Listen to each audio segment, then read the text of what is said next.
భువనగిరి జిల్లా మోటకొండూరు, దిలావర్పూర్లో జరిగిన సామూహిక హత్య కేసులో సంచలన తీర్పు. 2019 సంవత్సరంలో 6 ఏళ్ల క్రితం దిలావర్పూర్లో జరిగిన హత్య కేసులో 14 మందికి జీవిత ఖైదు విధిస్తూ తీర్పునిచ్చిన భువనగిరి జిల్లా కోర్టు.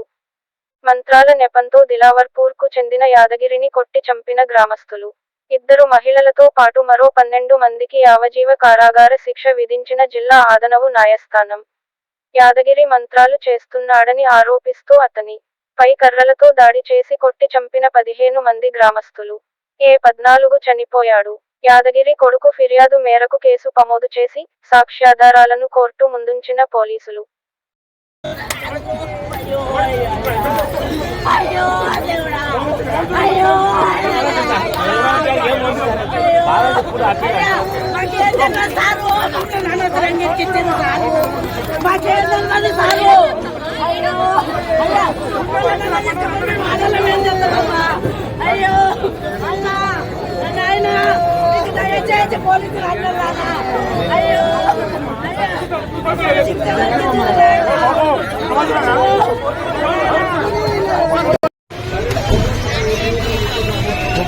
అన్న ముందు పోకనండి మరి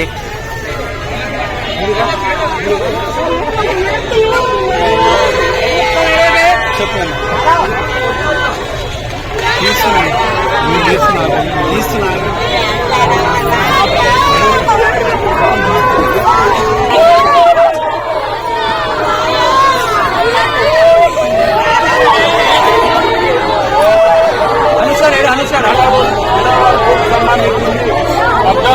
జీవిత ఖైదు పడ్డది. పిల్లలతోటి కూడా వాళ్ళ అరణ్య రంగన చాలా మంది కూడా ఆ పిల్లలు నాన్న మామ అమ్మ అని కూడా చాలా మంది అరణ్య రోదన నిలబడతా ఉన్న పరిస్థితి చూడండి. చాలా మంది కనబడతా ఉంది వాళ్ళ